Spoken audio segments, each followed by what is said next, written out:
This brand new mango flavored sugar-free monster. I don't know if I'm older or you're older, but that sounds like a very millennial thing to start with.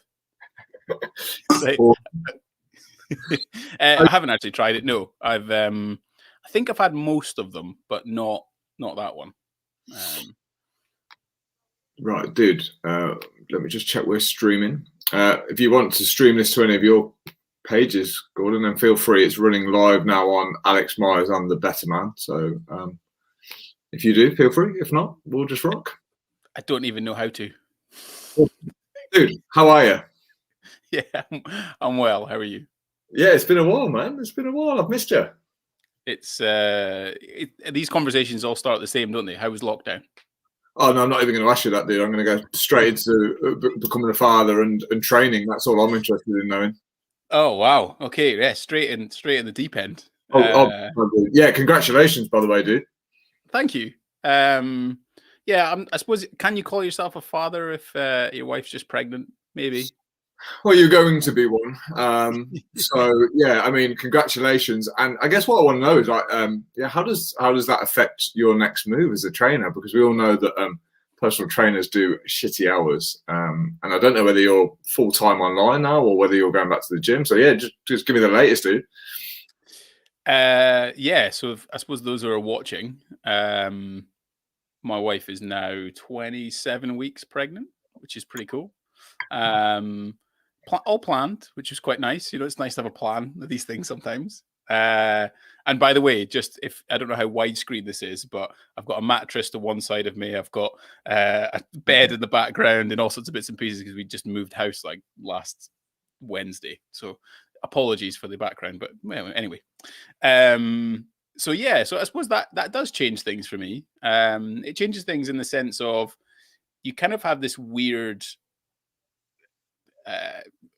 extra thing where you're kind of like, oh, you know, I've got to earn money because I've got to provide and do this kind of weird paternal thing sort of kicks in, which I've kind of been experiencing. And even the sort of aspect of like, obviously I love hanging out with my wife. But sometimes it was quite nice, you know, it's quite nice just to have time on your own. You know, you go to the gym or you go for a walk or you do your bits and pieces. But now I've got that kind of FOMO, you know, that kind of fear of missing out aspect. Like, oh, what if she kicks and what if she does something? And this kind of like really quite exciting aspect of stuff. So I suppose the benefit of being self-employed is I'm never really going to miss out on that, am I? You know, I'm going to be involved and be able to find these things out. I don't have to work too late if I don't want to. I don't have to work too early if I don't want to. I can take a day off if I want to. So yeah, it's pretty cool. It is very cool, and I hear you mention the word she.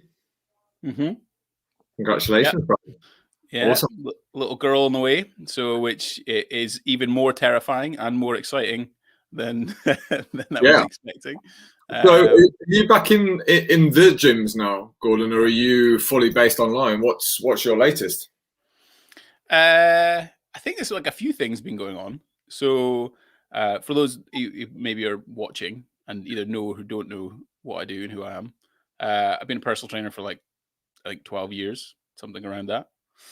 Traditional sense, and then I did online or I do online and have been since 2012, probably around the incarceration of Facebook and whatnot.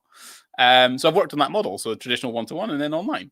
And obviously the pandemic kicked in and one-to-one just completely stopped. You know, it's like you couldn't do any PT.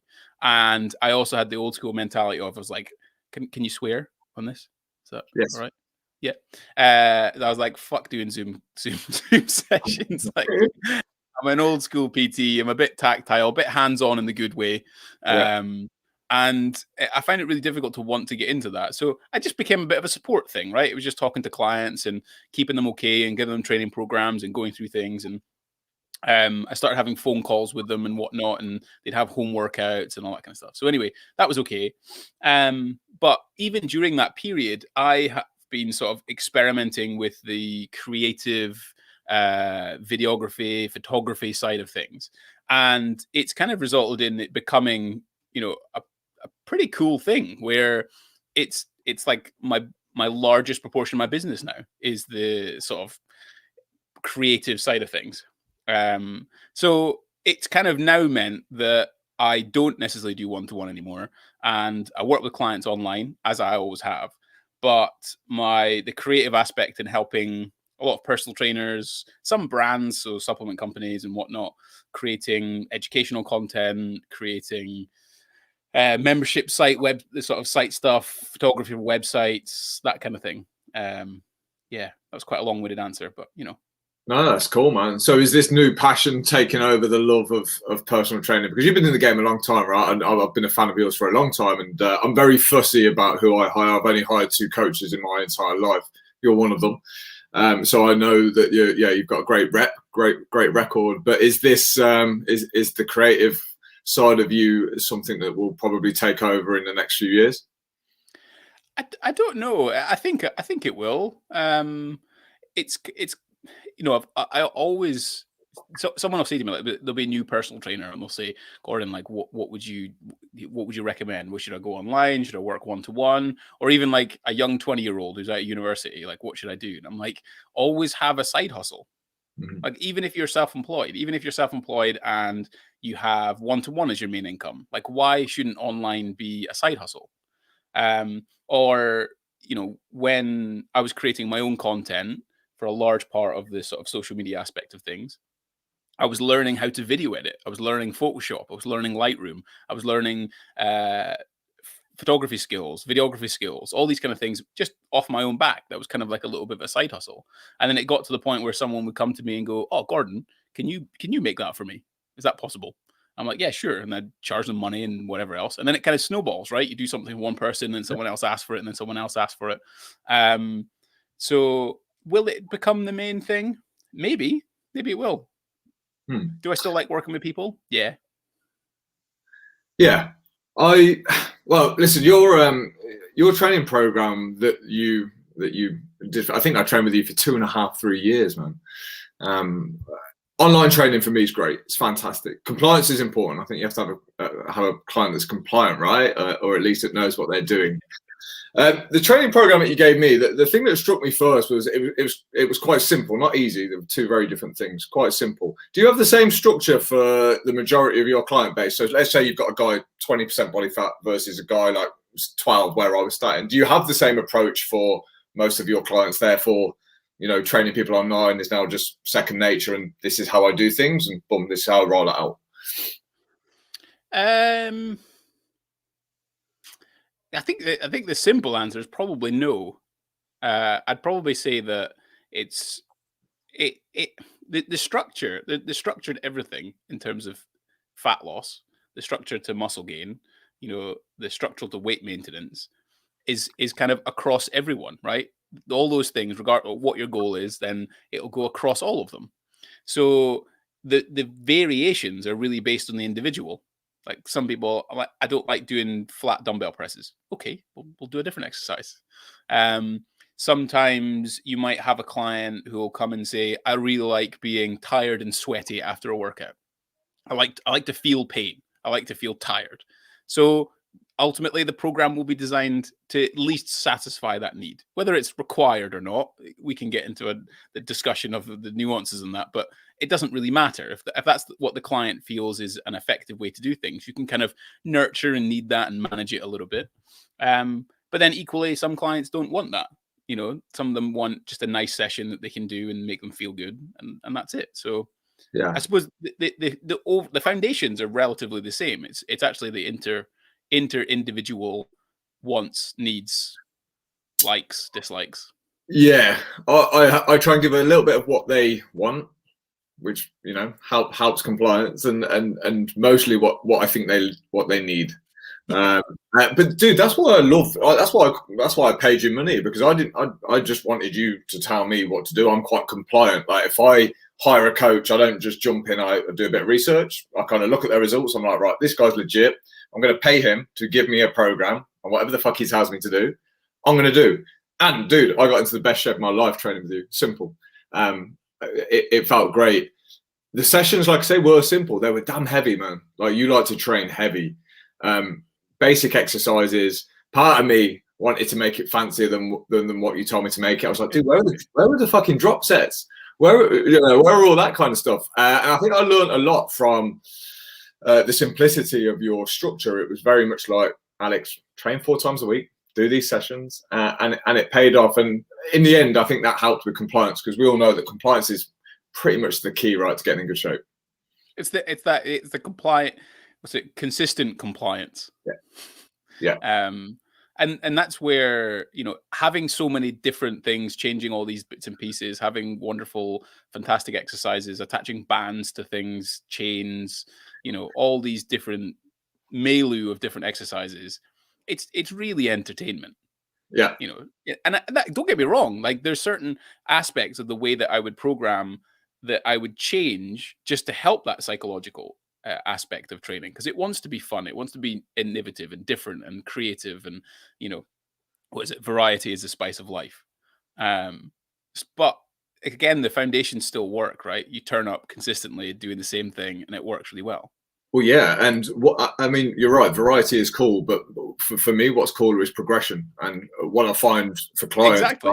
long term, like, yeah, it's the results that turn them on. It's the progression. It's not the variety as much as it is the progression. You can only get better, right, by pretty much doing the same shit.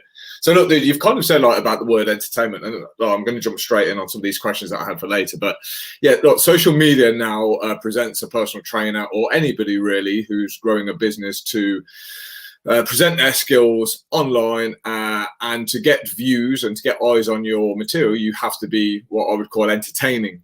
Do you think now the days of personal trainers giving out good quality information is dying due to the fact that entertainment wins? So regardless of what you say, it's more about what you do.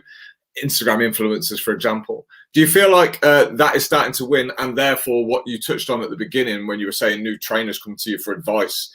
For me, they no longer climb that ladder of gym instructor moving on. It's straight into the, well, how can I get more eyes on me?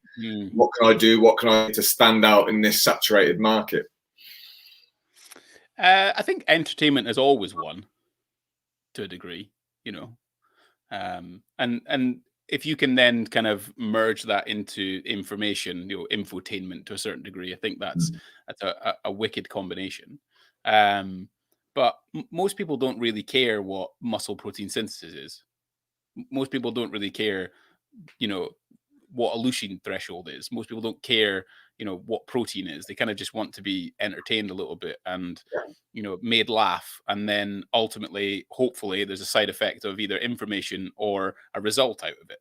You know, how many clients of yours do you have that you train and they just really enjoy the sessions? They'll go home and they'll eat a donut and drink beer and they're like, fuck it, I just enjoy the sessions. Like, it makes me feel really good.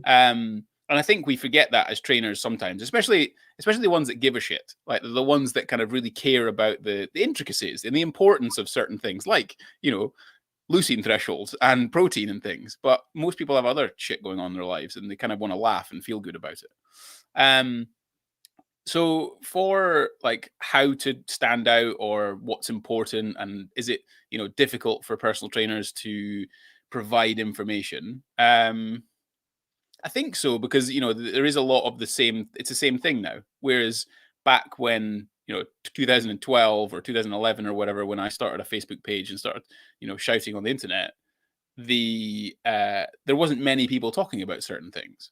You know, it was quite quiet. And then it's kind of now turned into everyone talks about calories and everyone talks about requirements of protein, and that, yeah, bread's probably okay, and that milk's probably okay, and all these other kind of bits and pieces. So I think it is probably more challenging, but I think that's why it's even more important to get into video. It's even more important to convey a personality, you know, stand for something. You know, you quite easily come across as be a man. Like that's a big thing that I recognize from you. And I think that if you want to be able to stand out, you have to stand for something, like find something you're passionate about. And even then, even back in 2012, you know, I kind of was this old angry teenager, or what came out of me was this old teenager of me that was like really angry that I was sold all these supplements that didn't work, and, you know, was following all these training programs that were just on guys on loads of gear and the magazines. I was angry at all that, and that's what I stood for. I stood for those young men that were, you know, 18, 19, who wanted to go to the gym, and they were like, I'm not seeing these results that I'm being promised. And I wanted to tell them, like, what should you do if you think this is going to be the thing that's going to help. So Yeah, I think you can entertain people with that a little bit, but I think like standing for something is so important. Yeah, well, I think you provide definitely an entertainment value in terms of your content. I think it's great, and you say some things that are ballsy, you know, that take some guts to say, because you pretty much know that not everybody's going to like it, and everyone's going to agree. In fact, I think it was some of the controversial reactions you were getting that made me check you out a little bit. You know, your name was thrown around in the fitness industry, but ultimately, like when you look behind that, like you get a lot of great results, right? That's really consistent in what you put out, which is the reason why. But I think it was an entertainment factor. I was like, oh, who's this guy? You know, he's making some noise. And you know, you're rubbing a few people up the wrong way. And even that kind of like, I don't know, it just not impressed me, but I was like, this guy says what the fuck he thinks. And I like that, like you say about standing for something. I think that was one of the things I respected straight away about you. I was like, oh, this guy says what he thinks then. I suppose so, yeah. And you know what? Like part of that, there were probably ways in which I could have done it better. There are probably ways in which I could have gone about things a bit differently. But it never came from a vindictive, evil, you know, terrible place. It really came from wanting to find, excuse me, a better way for people to be fitter, stronger, more muscle, leaner, without them having to waste their time. So sometimes when you tell someone they're wrong and that the information that they're providing is wrong, not that they're an idiot or they're whatever. I never got into that type of discussion. It was always what you've said is wrong. And I didn't care if you were, you know, the sheikh of the UAE or if you were the top fitness guru in the UK. Like that doesn't matter. If what you're saying is wrong, it's wrong. There's no if, buts, or maybes about it. It's not a personal attack. It's not telling someone that they're fat or short or ugly. It's just telling them that ultimately, if you said the wrong thing, you've said the wrong thing. So what kind of, like, who's the average client that you work with now, Gordon? Is it still the guy or the lady that wants to get lean? Because you seem to attract a lot of the people like myself that just probably want to get in the best shape of their life. Yeah, this was interesting. I think I'll probably reference the lockdown a little bit more. But I was kind of I had time to reflect, right? We had time to sit and think, well, what do I want? You know, where do I want to go with things? What do I like? What do I don't like? And I started to kind of think about, well, what kind of clients am I working with? And also what's missing potentially in the industry. A lot of trainers aim for those transformations. They aim for the six packs. They aim for the bigger muscles. They aim for the, you know, smaller waists, you know, all those kind of things. That's where most trainers, and you can thrive. You can have lots of clients and do lots of those kind of things. But I think a large part of the industry, of anyone over about the age of 40, you know, 40, 45, who, yeah, sure, there's an aesthetic benefit to exercise and people still pursue that. Absolutely. There's no question that most people that go to the gym want to do something about something they have on their body. You know, they want to be a bit leaner, or they want bigger arms, or whatever else. But I think those individuals also understand the longevity aspect of exercise. You know, it's thrust in our face left, right, and center, from government campaigns to health adverts to apps that we have now to classes that are on offer, all these kind of things. But I think they're a bit confused about what to do and what they like and dislike and what's appropriate. So I'd probably say that my audience, or my target now, or certainly the ones that I want to help more, are those that are potentially in their 40s, 45. Maybe they're a guy who's got a couple of kids and a wife. They used to do a bit of the bodybuilding stuff in the past, and they're like, it's a bit boring. Maybe I'd like something a bit else. Or they're just kind of like, not sure quite what to do. Do I do cardio? How much cardio do I do? Do I do, you know, bench press, or do I do dumbbells, or do a CrossFit class, or what should I do? And I think, you know, providing a path and a structure and a sound voice of reason, I think that's the type of person that I think I like to work with now. Cool. So during those conversations with yourself, what else did you learn then? Like when you're kind of like thinking, right, where do I want to go in the next 5 years? Like what kind of answers did you come up with? Because I'm always interested for someone like you who's been in the industry for such a long time.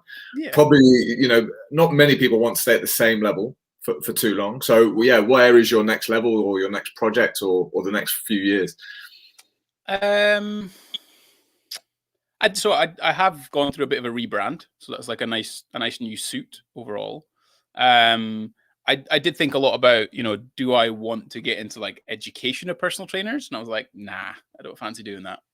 And then I kind of skirted around this idea of helping young personal trainers. That kind of cliche, done it for a long time. Why don't you become a business mentor? And I was kind of like, yeah, no, maybe, personal trainers can often be very similar to our clients. They can kind of be compliant, they're kind of not compliant. And quite frankly, some people just don't have it in them. Like that's personal training takes a certain personality type. I think to be pretty successful at it, like you say, there's an element of extrovertism you probably require to be able to become a personal trainer. And also drive and industrious, because self-employed life is much and such like a heroin addict where, 1 minute you're on Clyde 9 and the next minute you're like, shit, I've got no clients, I've got to find them. Right. So I kind of thought about that, and sure, like there's a few PTs that probably followed me for a while, or they've heard about me and they were like, oh, can we like have a Zoom call every week or whatever else and just go through client case studies and some aspects of what they're doing. And these are new personal trainers. Like these are ones that have been a year. I think one of the guys at work called Aiden, he became a personal trainer in lockdown. Wow, cool.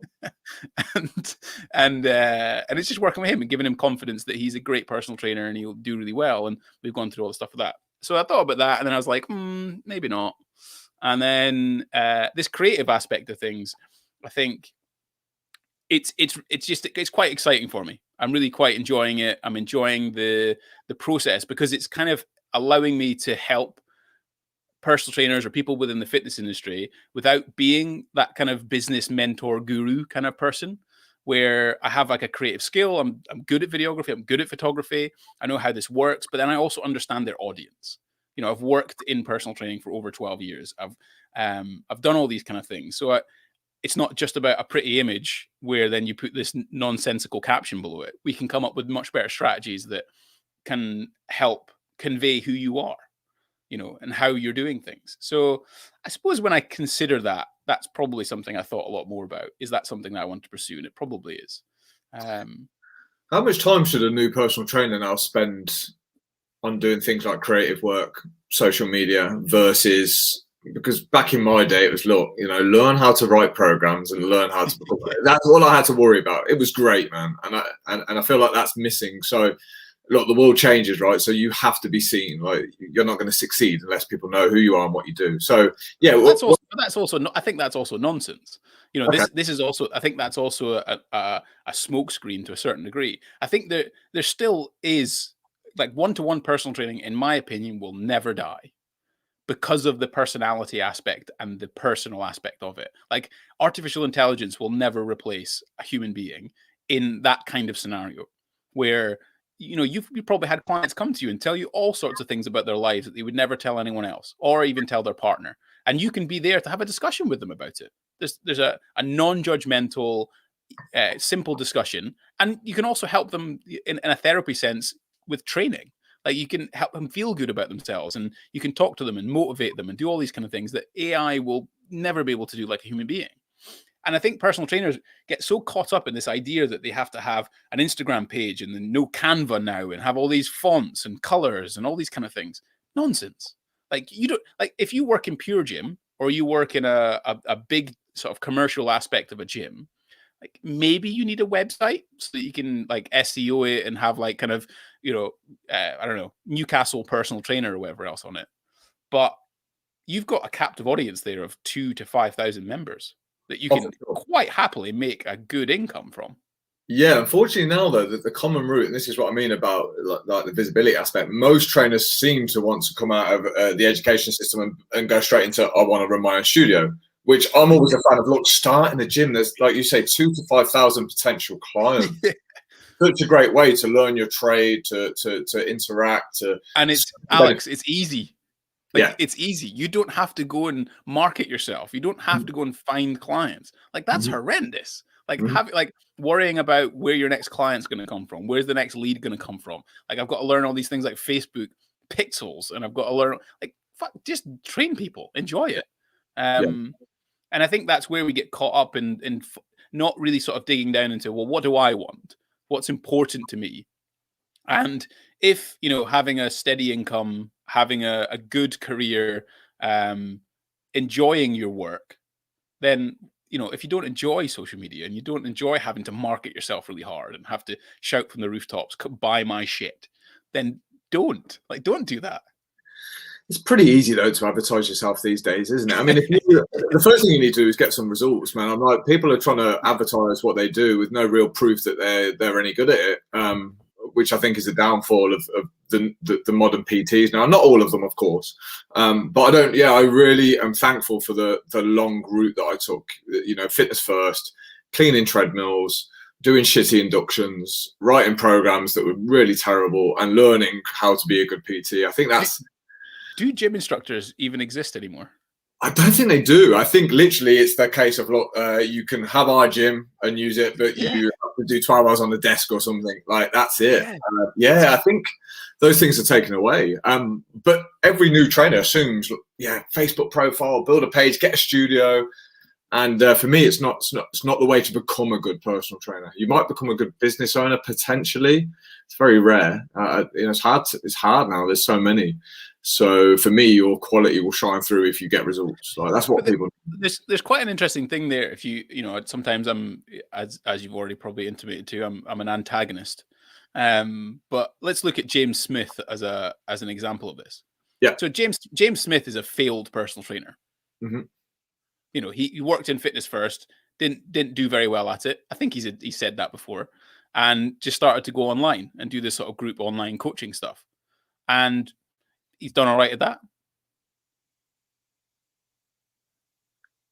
So he didn't do the traditional route necessarily. He just got his level 3 qualification, thought he was like a really good personal trainer, wasn't very good, in fact, but then decided that he wanted to pursue sort of an online aspect of things. And now, because of his personality, he has God knows how many thousands of people following his group coaching program. So I think that you can say that you're probably a better trainer if you go through the quote unquote traditional route and earn your stripes and do that kind of bit. But I think that there are different facets in the fitness industry that suit different personality types. Yeah, sure. But I mean, they're two different things. Like, if we're looking at what would, represent a good personal trainer versus a James Smith. So James Smith, you could say, is massively successful in the personal training industry, regardless of whether he's a good personal trainer or not. I don't know the answer to that. Yeah. But his personality, or at least his controversial opinion, or how he expresses himself, has, led to him having probably well over 1 million followers now, I would imagine, on social media, and making good money from it. So the young personal trainer coming out will probably use James Smith as the pedestal. Yes. I need to do this. This is what I need to do to become a good personal trainer. I suppose that boils down to what is it they want? Are they trying to like make money? Is that their goal? Like, they absolutely want to just make loads of cash, or do they want to be, do they want to hone their skills and be a good personal trainer? Yes, and I think there's more people now swaying towards that. I want to be known and increase my following. Everyone's been like that, haven't they? I think over the course of history, a lot of people have kind of wanted some sort of limelight, and I think now, because we have so many channels, you can sort of pursue that a bit more, can't you? Yeah, you can do. Yeah, absolutely. I think it's becoming to the stage though where you have to say more and more ridiculous things to become noticed. So I just feel like it's going in that direction. Did you ever watch Bigger, Stronger, Faster? No, it sounds familiar, but what's it? I would have thought you'd have watched this. This is proper like old school. I might have. My memory's terrible, Gordon. Right. So it was 3 brothers. One of them was a WWE wrestler, or he was a really bad one. And basically one of the brothers, they're all powerlifters, or certainly 2 of them are. Mark Bell was one of them, in fact. And basically he went after like finding out about steroids in sport. And it's an amazing, like, I'm really surprised you haven't watched it. It's an amazing documentary just about drugs in sport and the weird kind of relationship people have, or certainly men, with their bodies. And one of the interesting things, and I'm picking up on the point you saying you have to say more and more controversial things to kind of get somewhere in the industry, is that he, in one part of this documentary, he takes 2 or different eras of action men, right? From like G.I. Joe from like 1940s or post World War II all the way up to modern era. And you just see this horrific progression of this odd kind of like massive muscles at the end of it, like looking absolutely jacked and huge. And it's just, I think like human beings just kind of get to that point, don't they? Where you have to say something new, or you have to have a new exercise that you're doing, or a new modality to do something, or a new nutrition strategy, or a new extreme way of doing things. And I think the only way to combat that is actually to look at potential convention and maybe say, is that right? Is there a better way to do that? And that's sometimes a controversial way to do things, right? Yeah, I think that's intrinsic. I think human nature, like we always want bigger, faster, like that's just what we're sold, right? So it's kind of like catching on, isn't it? It's like we always want that. Like I'm quite happy with like how I am and how my clients are right now, but there is always an ambitious in us to do better at something, to become, like I say, better at something. Like it's in us, like we're creative and we want to push on to things. So what's wrong with just missionary? Nothing, man. Absolutely. Exactly. Dude, what was that called? Bigger, faster, stronger. Bigger, faster, stronger. I'm sure it'll be on Netflix somewhere. It's brilliant. You'll love it. There's some great docus on Netflix now and Amazon Prime. Bigger, faster, stronger. Really cool. I watched one about the Russian steroids in the Olympics. Oh wow. Yeah, that was amazing. That was insane, man. Absolutely insane. So I'm going to watch. That's where Mark Bell came from. You know who Mark Bell is, I'm sure. Yeah. Mark Bell came from that documentary. Yeah. I thought I'd say as soon as you heard the name, I was like, yeah, I recognise the name. So I'll have to check that out. So what would you say the biggest obstacle you face with your your clients face getting into shape nowadays with all these distractions and all these kind of complications that we add to it? What would you say the biggest obstacle you come into play with a client is?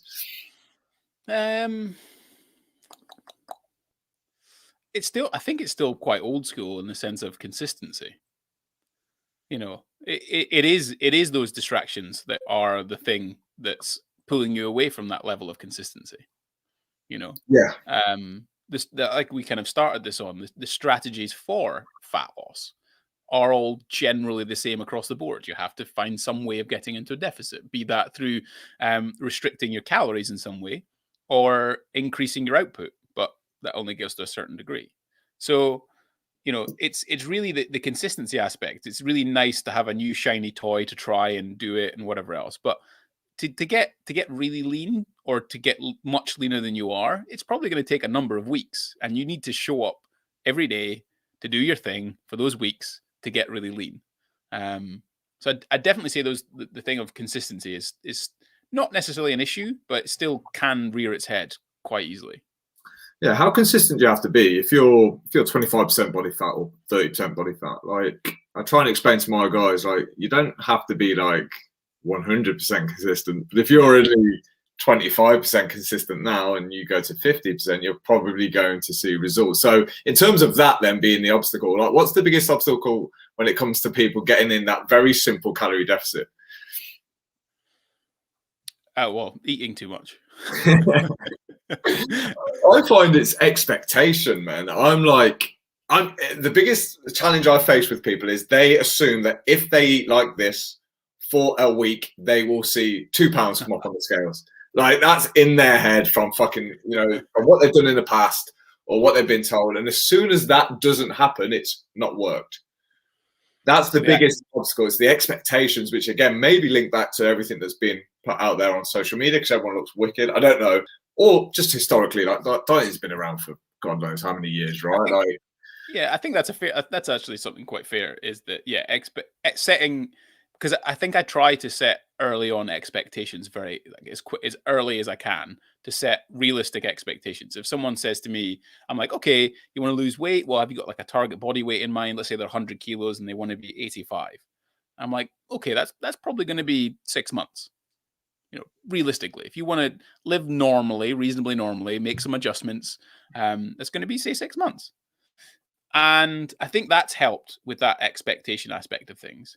But the type of character you're talking about there is kind of, it's almost like a toddler-esque kind of teenage tantrum. It's like, I didn't get what I wanted. It's not fair. I'm not going to do it anymore. It's And so it's just common. like, A lot of men are like this, dude. A lot of like, men are like this now. They don't get what they want, and that's it. They're done. They're out the game. like, grow the fuck up. But it's kind of, but the part of that is like, you know, we're all adults here, and we're all here making choices, right? And sure, everything's not necessarily linear, but if your maintenance is 2,000 calories and you've eaten 1,000 calories a day for 7 days straight, and you're telling me that you haven't lost weight, that's nonsense.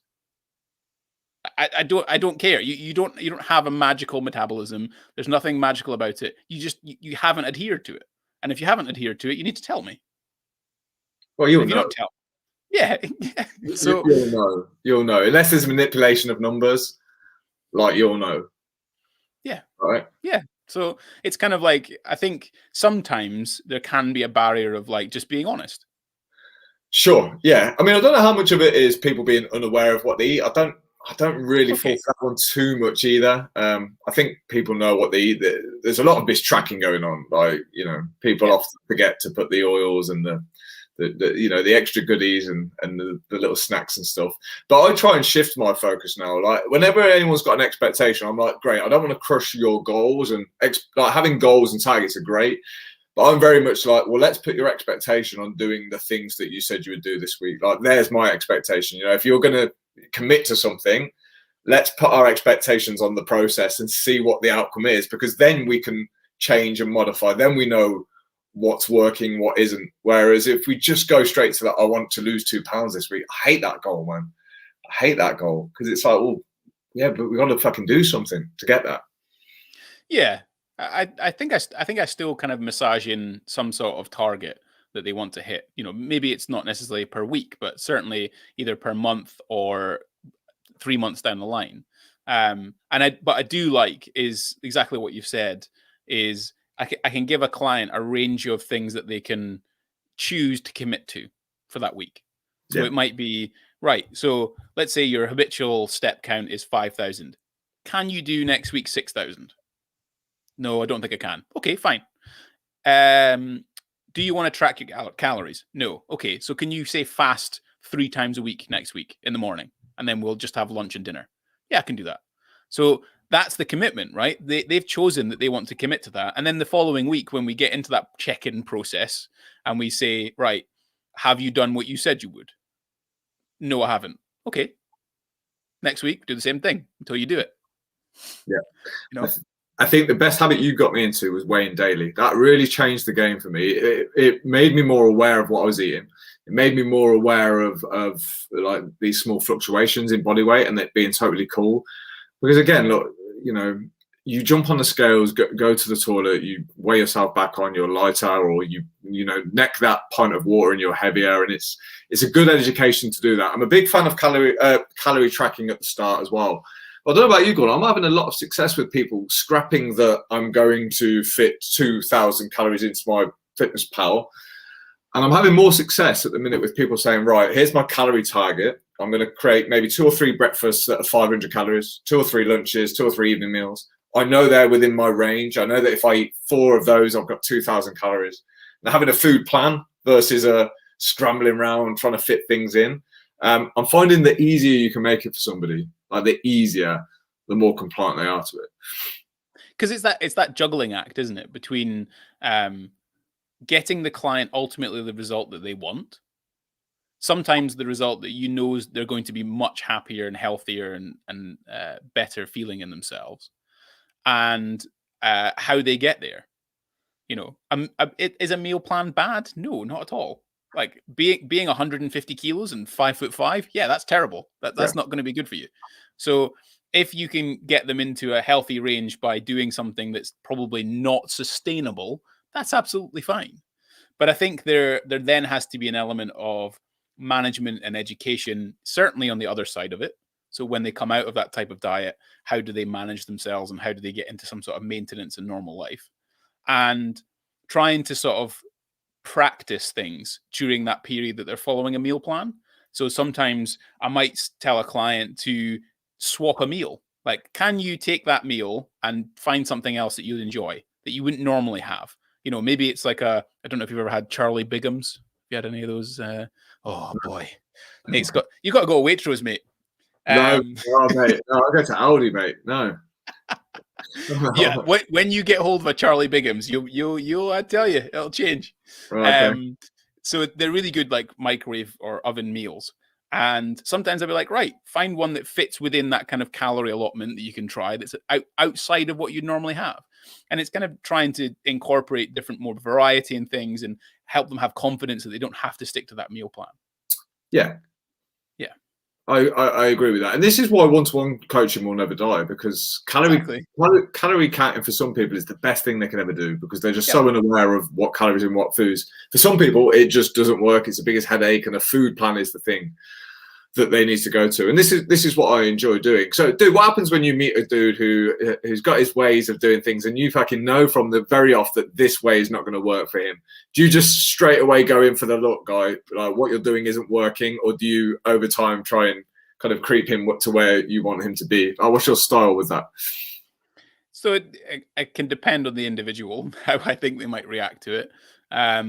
But yeah, it's unlikely that, certainly now, maybe when I was 20, 22, 23 as a personal trainer, I maybe would have jumped in and go, no, you can't do that. You got to do this, bro.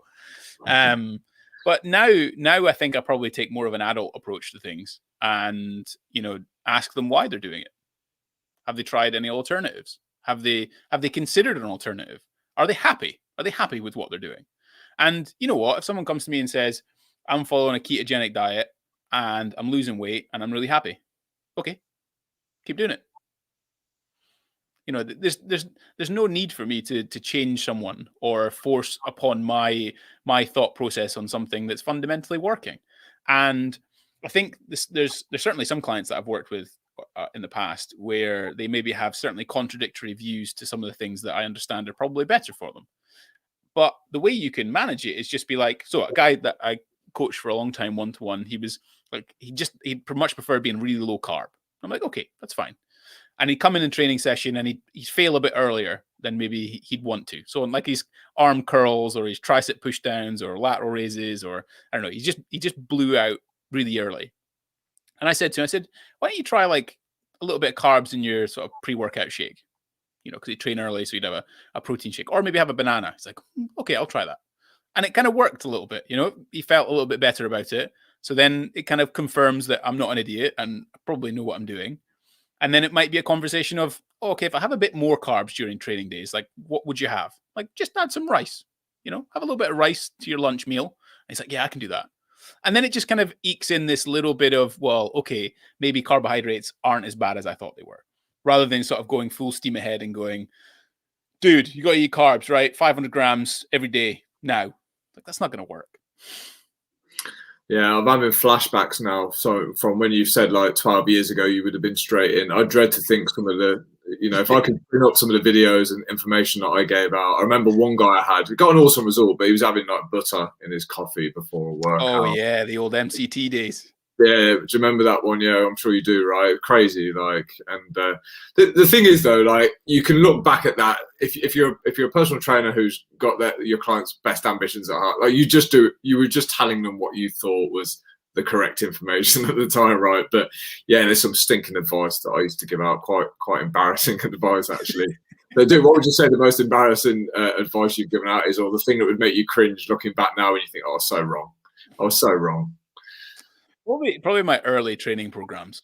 I think very early training programs. Were they just insane? Yeah, they lacked kind of good structure. Like I was really, again, I was like thinking like, oh, I've got to be really like this entertainer, and I've got to make sure they've got like all the exercises and all the stuff, and just fucking just go for it. When I should have just taken a step back and just gone, okay, well, what's a good structure that can help progress this client from A to B, from B to A, or wherever we're going to go with this. And I think that was probably the most embarrassing thing. I could throw in like stupid band exercises and burpees and Swiss balls and Bosu balls and all sorts of stuff. We'll let you off with that, dude. Everyone throws those kind of things in there. What are your fitness targets at the minute? I know previously you've competed, right? And I remember you vlogged the whole experience, which was pretty traumatic. I remember at the last few weeks before getting on stage, I remember you were quite emotional in one of the videos, hungry as fuck, training hard. Yeah, tell me a little bit more about your goals now and the experience of competing. Yeah. So I suppose for people that are watching, this lovely chiseled jawline that happens now, you know, I would call myself a former competitive natural bodybuilder and powerlifting. I competed from the age of about 20. Competed in 11 different shows, won a couple of Scottish titles, placed top 2 in Britain's. Like more second places that I want I want to admit to, unfortunately. And had a good career, good run at it. Never made me any money necessarily directly. It was just kind of a thing that I did, a challenge to compete. And yeah, in like Alex says, in 2016, I daily vlogged a natural bodybuilding contest prep for 210 days. So I essentially had a camera and walked around with it. I'm actually filming with it right now. I walked around with it for 210 days, capturing sort of a daily video that I uploaded onto Facebook or YouTube. And it was really hard. Like, it was really, really hard. But I'm delighted I did it. Like, I recorded 210 days of my life for that year. And it's really interesting looking back and watching it and just seeing quite a different person perhaps then. My fitness goals now, they're kind of conflicted, I suppose, to a certain degree. I tried to do the whole lockdown. Like, you still got your gym? Yes, it's opens next week. I haven't gone back into one-to-one. So you have a gym, so you were able to train, I'm sure, during lockdown. Yeah. Cool. I didn't have the luxury, sadly. I also didn't have any secret keys to any gyms to be able to go and train. So I was lumped with bands and all sorts of other bits and pieces. And this isn't arrogance. I hope it's not. But like, I'm quite strong. I have like a 160 bench at my peak, 215 squat, a 247.5 deadlift. So a band doesn't really cut it. Like, it doesn't fucking tickle the surface, right? So I kind of just I was like, sod this, sacked it off. And then I thought, you know what, I might go for a run, because I did a bit of running when I went traveling in sort of 2017. I did loads of running. But then I was just like, nah, this sucks. I'm really bad at it. It's just rubbish. You know, I was just a grumpy teenager just saying, no, I don't like this. This is terrible. I hate it. I can't do it. Dude, get away. And then I just kind of didn't train. I'd make sure. The one thing I did do was, and this was important for me and my wife, because we both work from home, was that we did a daily walk. So every day we'd have hour walk where we just the two of us. I mean, that was bliss, actually. That's exercise, because we actually did choose to go and do it and move. But it was just amazing to be able to not be tired and just hang out with my missus, and just talk, just chat, and not have to be tired at the end of the day, kind of grumpy and whatever else.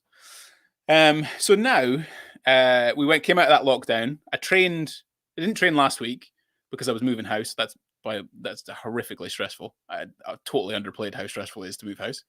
But the week before, I got back into training, just kind of started to lift again. And I did also in the summer previous to that, for 12 weeks when we did have the gyms open, I trained again. I don't have any aspirations necessarily of like competing or powerlifting or anything just yet. Maybe powerlifting again, just because it's not quite as taxing on the body. But I suppose just be like, I've got a kid on the way, and I have like kind of visions of inspiring them to exercise. And that takes from leading from the front, right? You know, your dad goes to the gym, trains, and they're going to come and train with me. And we've got the house that we've just bought is a 5-minute walk from my in-laws. And I'd really like them to be super active and super involved grandparents. And I know that they got a personal trainer in Kenya. But long story short, they live in Kenya. He works for the Foreign Office.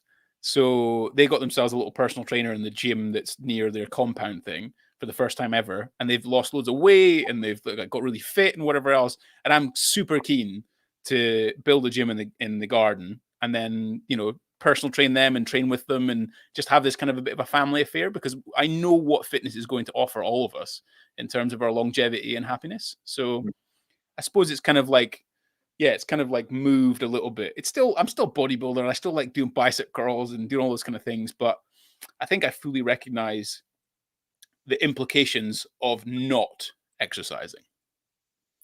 What were they? Well, the implications of not exercising is heart disease. It's obesity potentially. It's you know. I mean, on your mindset when you were not going to the gym, like you've referred to feeling better, like not more tired. So, like, was that a benefit for you? Just saying, you know what, for this time period, like, I'm out of the gym for a bit. I'm just going to walk. Was that, like, say, was that refreshing? Because I'm wondering whether that would be the same for myself as well. I think Years it was ago, quite. It was quite. You have to be quite accepting. I think there's an important part of this process where you're like, I'm not going to go back in the same shape or strength that I was. Like, you have to accept that. You can't just be like, I'm going to go back and I'm going to be really weak and it's going to be shit and it's going to be horrible. Of course it's not going to be easy and you're not going to be quite as strong, but you can't tie your identity to being strong. You can't tie your identity to being really lean. Like, you have to draw yourself out of that. There are other things and other characteristics that people love you for, not just because you've got a lovely six pack and a chiseled jawline, or a 160 bench. If I haven't mentioned that, you are strong as fuck, dude. By the way, you're absolutely strong as fuck. I mean, how much are you weighing? Like, when you're hitting those numbers? Yeah, that was 83 kilos. Yeah, that's 82.5. So that's times 2 body weight. Bench. That's decent, dude. That's really decent. Yeah, I'm banning this talk next week, by the way. And anyone that refers to what they used to lift, it's going to come, right? Like, people are going to have lost a lot of strength. So I'm not actually going to give them their old numbers. I'm just going to give them new plans and just say, you're starting today and we're going to have some fun. Yeah, it is because there's also an element, like, the gym is a delayed sense of gratification. Training is nice. It's okay. I don't mind it, but it's also hard. Like, if you want to change your body, if you want to get stronger, you have to train hard, and that's pain. So there is always a delayed sense of gratification because it's after the workout that you feel amazing. It's, the shirt that fits a little bit different that feels amazing after you've done all the work.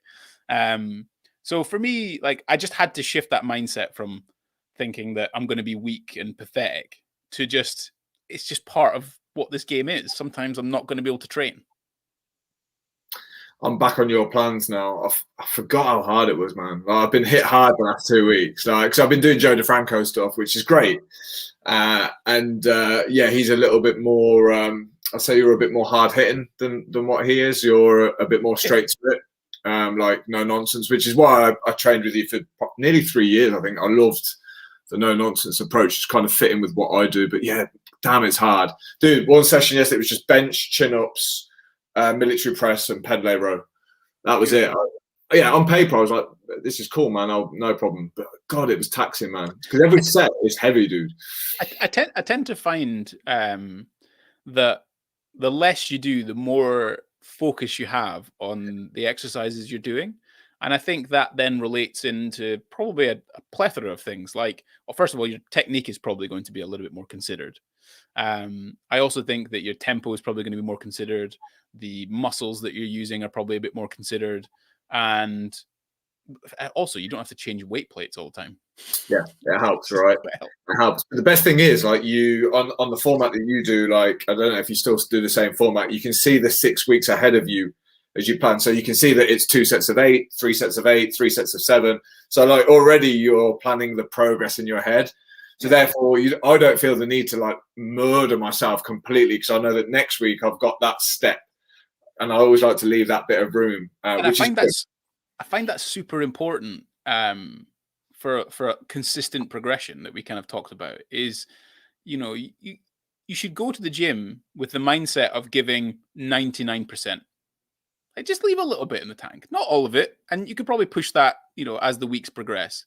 But it's better than doing 110% and you feel like you failed. I'd much prefer, like, this positive attitude to coming out of the gym thinking, I could have done a little bit more. I'll do that next week, or next session I'll do a little bit more. I much prefer that type of, like, control and almost wisdom to a certain extent, rather than going in and, like, absolutely hammering it and feeling like you couldn't do any more. But sometimes that's defeating, because you might go back again and think, oh, I couldn't do as much as I did last time. Like, that's like, must be something wrong. I always think of this as, I try and think I'm building strength rather than testing it every week. Like, I Yeah. think too many guys go in and test it. Like, they're all out failure. Like, their mates are pretty much doing the rep for them on bench. Yeah, and that's why they don't get stronger. Actually, through the process that I worked with you, it was like pull back a little bit in order to get stronger over time. And that probably was the leanest and strongest I've been. I was sitting very lean at about 84, which, yeah, at the time, I think I used to moan. So I think I used to text you all the time, go, dude, I'm looking fucking skinny. Like, you know, and then I look back at the pictures, I'm like, Alex, dude, like that was your best shape, man. And now I'm like, oh, actually, I'm skinny now. Like, I wasn't then. But yeah, so I think if anything from what I've learned from you, Gordon, is the art of simplicity, the art of doing something and doing it well, not wanting it to change every week, just showing up and doing the work. So yeah, I'm a huge fan of what you do. What are your what's the comparison with the people that you work online versus the results of the one-to-one? I assumed my one-to-one would like surpass the online clients by a mile. I'm actually finding that it might take a little bit longer, but the online guys are they chisel out the results, man. Yep. I think it takes a different kind of beast. Yeah. I think there's most of my online clients will be those that have probably gone to the gym. They probably do already regularly go to the gym. But they kind of look at the landscape of personal trainers and they just don't really see great ones in their gym. I think there's also a level of like not asking for help. I don't want to ask for help because it's kind of the online thing's a little bit more private, right? Nobody knows that you're doing it. You're just working with someone. And then I think you're also, so you're getting a different caliber of individual who's probably quite committed to the process anyway. I think that as personal trainers, we have a bit more time to converse with them compared to when we're coaching clients in person. We've only got that, say, 60 minutes or whatever else to coach them overall. So we have to rush past things like nutrition and, you know, rush past certain check-in things sometimes and, you know, not necessarily committing to what's actually important, which is often coaching someone, like talking to them about the process. So I think online you're able to give that a little bit more. But I definitely say, yeah, the online's a different type of client often. And one-to-one is different to online. Yeah. Yeah, I spend a lot more time talking strategy, discipline, routine, and that seems to deliver the results of just, yeah, it really works, right? It always goes back to that compliance, always. Because training's good, but it's like an hour of your day, like an hour and 15 minutes. Like there's another 23 hours that you could be working on, from Yeah, conscious consumption to hitting a little bit more steps and being a little bit more active and moving, to drinking water, to getting a better sleep, to like there's so many other things that affect fat loss than, say, you know, going to the gym necessarily. So yeah. absolutely. Gordon, I'm aware of time. I know I only got an hour of your precious time. So, dude, I always like to. I'm a big reader. I love reading books. What's the book, the one book you're reading right now, and what's the one book you would recommend if anybody's going to learn more about self development, self improvement, getting in better shape? What reference points do you have for them? So I'm not currently reading anything, which is bad of me, but I should. One of my favorite books, or just one of my favorite authors, a guy called Mark Manson. You know, Subtle Art of Not Giving a Fuck. Yeah, And I think Everything is Fucked. It's just he's got a really good way of phrasing things, and I think putting life into perspective in a way. And I really like and I'm fascinated by. Even his newsletter is really good. If anyone just wants to spend 5 minutes reading a newsletter, and I hate newsletters, but I just really enjoy reading his. There was one other one I'm trying to remember. I'll hold on, I'll find it. I'll tell you exactly what. James Smith, man. No. Oh, what's his name again? This is really going to annoy me if I can't remember it. It's a book called The Madness of Crowds. Okay. By a chap called Douglas Murray. Madness of Crowds. Check that out. There's one more you'll get in a minute, but the Madness of Crowds, very good book, fascinating, very apt for this time, and it's about things like gender, race, political correctness, all these kind of things. Interesting. Which are very fascinating. And the last one that I would probably say, if anyone's listening and interested, a book called Selfie, and it's about It's about the sort of manifestation of social media, where it's come from. Cool. And it's a fascinating book, and I think it will. You know, people seem to think that social media is that social media is the problem. People think that social media is the problem. Like, they should be more regulated. Of course, it should be. All these kind of things, but it really is just a vehicle to human behavior, in my opinion. But we can go deeper than that. But you know what I mean. It's an interesting book. You should read it. Are you saying that it more or less exposes our behaviors and not? Correct. Yeah. Gordon, you're an absolute legend. Dude, let me just take the time to say thank you for all the kick-ass plans you've given me and helped me get into the best shape I've ever been. It's been awesome. Thanks for being so complimentary. You could have just come on here and shit all over me, which would have been fine. No, dude, honestly, like I say, I hire you because I respect you and I enjoy working with you, and hence I've gone back to your old school plans, mate. I love them, so I'll send you an update picture. Thanks for your time, and cheers, Gordon. Thanks, Alex.